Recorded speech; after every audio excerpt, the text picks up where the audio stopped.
Alright. Assalamu alaikum. My name is Ranga and I am a non-Muslim.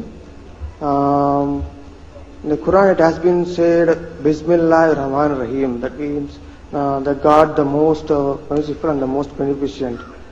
And the God being most merciful, why does He punish the people, for example like for the sake that he is not believing in Allah? That is, he is not worshipping Him.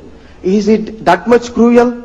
What I am asking to say is, for example, I am doing everything good to the world, to my people, to the entire society, but I have not worshipped Allah. Either I do not know or I deny Him. For the a single reason, does He punish the person for not worshipping Him and He pushes him into the hell? Sorry for asking such questions, but I have this doubt for a long time. Sure, it's quite a reasonable question. You know, it goes back to how we weigh things. See, you and I, when we weigh things in this world, we say, the person who does good, you know, to me and to other people, this is a person who has done great good. So why should the small thing of not worshipping God have such grave consequences? This is basically what you're saying, right, isn't it? And I said that's because we're judging things from our perspective. However, if we look at things from God's perspective, where the very purpose that He created us for is to worship Him, then that is the big thing. That is the huge, the vast thing, where if a person does all the good, but ignores the greater responsibility of worshiping God, then they have missed the most important aspect of their lives. Now, if it is due to the fact that a person had no knowledge, like we have two categories of people. One who rejects, meaning they know the truth and they say, well, I don't want to do that. I can't be bothered, it's too much trouble, praying 5 times a day, too much.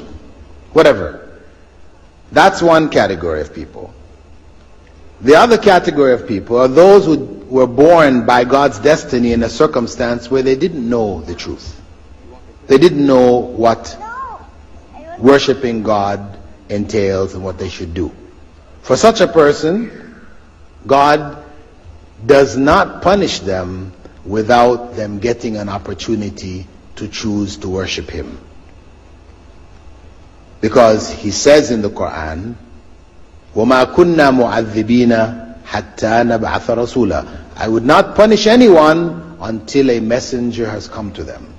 So for those people who were born deaf, dumb and blind, they couldn't hear the message. They were retarded. They couldn't understand the message. They died as children. They couldn't comprehend the message. They never heard the message because they were living in some corner of the world where the message didn't reach. Then for those people, prior to the final resurrection and judgment, they will be brought back and God will send to them a messenger from Himself and give them the choice to accept Him and worship Him or not. So nobody is going to hell unfairly. Those who have received the message, who know what the truth is, and choose otherwise. Now these are the people who have rejected God.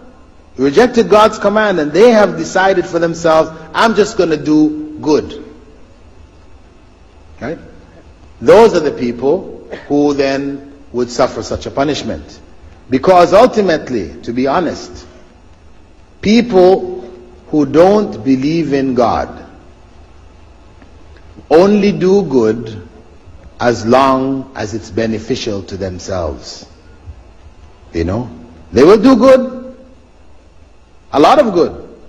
But when the time comes that doing good is no longer beneficial, it is going to be harmful, then you find that they will go along with everybody else and do bad. That is the nature of human beings. Good is what is good for us. That is our nature. So by believing in God, we are able to rise above that to what is good because God said it is good.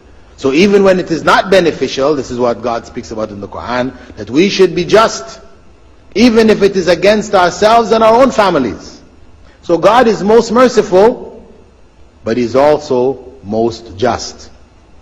Because if you're going to try to use the example of Him being most merciful and say, well, since He's most merciful, then even the person who rejects Him, He should still reward him. What about the person like Hitler, who massacred many people? Pol Pot, who massacred millions. Other evil individuals in your society here, who mass murderers and things like this. God is most merciful. Should they get reward also? No. Justice, because mercy is tempered by justice. Because if mercy means injustice, then that is not what God is. God is most merciful and He's most just.